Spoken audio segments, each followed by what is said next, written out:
आप अपने बुढ़ापे में क्या चाहते हो, जूठन या फिर प्रसाद? जी हाँ दोस्तों, आपने सही सुना। अगर आप अपने रिटायरमेंट ज़िंदगी में जूठन नहीं चाहते हुए सिर्फ प्रसाद ही लेना चाहते हो, तो आपको अपनी ज़िंदगी में रिटायरमेंट प्लानिंग यानी कि मंथली पेंशन का प्लानिंग करना बहुत ज़रूरी है। और ये ज़रूरी किस लिए है?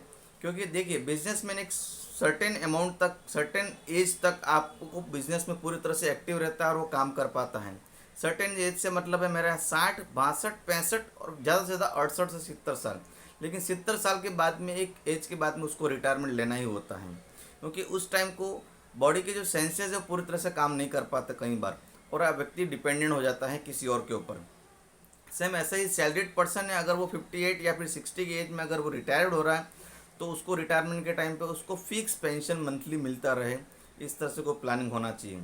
तो यहाँ पर मैं आपको कॉन्सेप्ट के बारे में शेयर करूँगा कि जूठन या फिर प्रसाद। देखिए, एक व्यक्ति एवरेज अपनी ज़िंदगी में क्या करता है कि रोज़ अपनी रूटीन लाइफ यानी कि आर्थिक उपार्जन के लिए बिजनेस बिजनेस करता है, नौकरी पे जाता है, कुछ थर्ड पर्सन को सर्विस प्रोवाइड करता है, तो उसको महीने के एंड में एक सर्टेन अमाउंट का उसको चेक पेमेंट मिलता है, यानी कि उसका पारिवारिक स्थिति उसकी तरफ पूरी तरह से चलता है। लेकिन 60 के बाद में जैसे आपका शरीर उस टाइम को उस पूरी तरह से काम नहीं कर पाएगा, अपने आप को सपोर्ट नहीं कर पाओगे, तो उस टाइम को भी आपको खर्चे पाने के लिए, जो आपका रूटीन लाइफ है आपकी और आपके स्पाउस की, पत्नी के लिए जो खर्चे पाने के लिए पैसे हैं, उसकी व्यवस्था आपके पास में होनी चाहिए। अगर आपके पास ये व्यवस्था नहीं है, तो उस टाइम को आपके पास सिर्फ एक ही रास्ता रहेगा, पछताने के अलावा और कोई रास्ता नहीं रहेगा। क्यों? क्योंकि रिटायरमेंट के लिए कोई लोन नहीं मिलता है।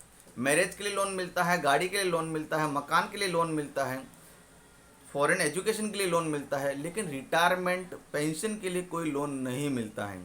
और जब लोन नहीं मिलता है, अपना शरीर भी उस टाइम को काम नहीं करता है, साथ ही साथ उस टाइम को बहुत सारी बीमारियां शरीर के अंदर इनपुट हो जाती हैं, यानी कि प्रवेश कर लेती हैं, तो उस टाइम को आपको अपने दवाई के लिए भी पैसा चाहिएगा, एक को अपने रूटीन लाइफ के लिए, एक दवाई के लिए भी पैसा चाहिएगा।